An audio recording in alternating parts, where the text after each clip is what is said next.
Hello friends, welcome back to Pink's Kitchen Tamil. இன்னைக்கு நம்ம வாழைப்பூ புட்டு எப்படி செய்யறதுன்னு தான் பார்க்க போறோம். இது ரொம்ப ஸ்பெஷல் அண்ட் டெலிஷியஸான ஒரு சைட் டிஷ் ரெசிபி. இது சாதம் கூட ஒரு சூப்பர் காம்பினேஷனா இருக்கும். ரொம்ப சத்தானது, ரொம்ப ஹெல்தியான ஒரு ரெசிபி. அந்த ரெசிபியை பார்க்கறதுக்கு முன்னாடி இதுக்கு தேவையான பொருட்கள் என்னென்னன்னு பார்த்துட்டு வந்துடலாம்.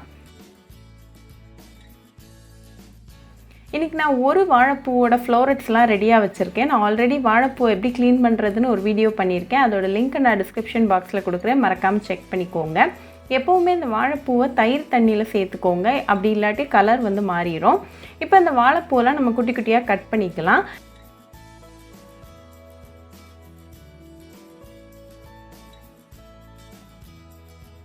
இதே மாதிரி எல்லா வாழைப்பூவையும் கட் பண்ணி ரெடியாக வச்சுக்கோங்க. இது ஒரு மிக்சிங் பவுலுக்கு மாற்றிடுங்க. இது கூட ஒரு 1/4 டீஸ்பூன் அளவுக்கு மஞ்சள் தூள், அப்புறமா ஒரு 1/4 டீஸ்பூன் அளவுக்கு உப்பு சேர்த்துக்கோங்க. இதையும் நல்லா மிக்ஸ் பண்ணி விட்டுருங்க. இது ரெடியாக இருக்கட்டும்.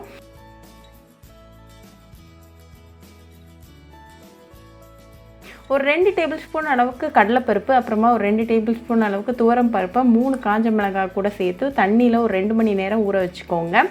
தண்ணியெல்லாம் நீக்கிட்டு இதை ரெடியாக வச்சுக்கோங்க. இப்போ இது ஒரு மிக்சர் ஜாருக்கு மாற்றிடுங்க. இது கூட ஒரு 1/4 டீஸ்பூன் அளவுக்கு ஜீரகமும் சேர்த்துட்டு நல்லா கோர்ஸ் பேஸ்ட்டாக அரைச்சி எடுத்துகிட்டு வந்துடலாம். இப்போ இந்த வாழைப்பூ அப்புறமா இந்த பருப்பு மிக்சர் இது ரெண்டையும் தனித்தனி ஸ்டீமிங் பிளேட்ஸில் மாற்றிடுங்க. ஒரு பேனில் 1 கப் அளவுக்கு தண்ணி சேர்த்துக்கோங்க. இந்த ஸ்டீமிங் பிளேட்ஸ் ரெண்டையுமே அதில் சேர்த்துருங்க. இதை ஒரு மூடி போட்டு க்ளோஸ் பண்ணிவிட்டு ஒரு 10 நிமிஷம் மீடியம் ஃப்ளேமில் நல்லா குக் பண்ணிக்கோங்க. இப்போ 10 நிமிஷம் ஆயிடுச்சு. ஓப்பன் பண்ணி பார்த்துடலாம். நம்மளோட பருப்பு அப்புறமா இந்த வாழைப்பூ எல்லாமே வெந்து ரெடியாக இருக்குது. இது லைட்டாக ஆறட்டும். இது ஆறிட்டு இருக்கிற டைமில் ஒரு மண்பானை சூடு பண்ணிக்கோங்க. அதில் 2 டேபிள் ஸ்பூன் எண்ணெய் சேர்த்துருங்க.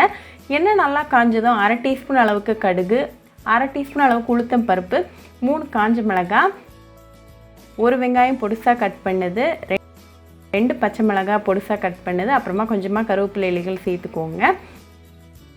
இதையும் லைட்டாக மிக்ஸ் பண்ணி விட்டுருங்க. இப்போ இது கூட ஒரு 1/4 டீஸ்பூன் அளவுக்கு உப்பு, 1/4 டீஸ்பூன் அளவுக்கு மஞ்சள் தூள், 1/4 டீஸ்பூன் அளவுக்கு மிளகாத்தூள், அப்புறமா 1/4 டீஸ்பூன் அளவுக்கு மல்லித்தூள் சேர்த்துக்கோங்க. இதையும் நல்லா மிக்ஸ் பண்ணிடுங்க.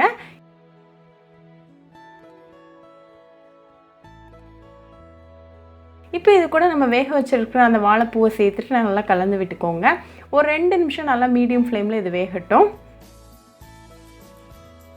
இப்போ இது கூட நம்ம ரெடி பண்ணி வச்சுருக்கிற அந்த பருப்பு மிக்சரையும் சேர்த்துட்டு நல்லா கலந்து விட்டுருங்க. பருப்பு மற்ற இன்க்ரீடியன்ஸ்லாம் நல்லா ஒன்றா மிக்ஸ் ஆகி வர மாதிரி நல்லா கலந்து விட்டுக்கோங்க. இப்போ இது கூட 2 டேபிள் ஸ்பூன் அளவுக்கு துருவின தேங்காய் சேர்த்துட்டு அதையும் நல்லா கலந்து விட்டுருங்க.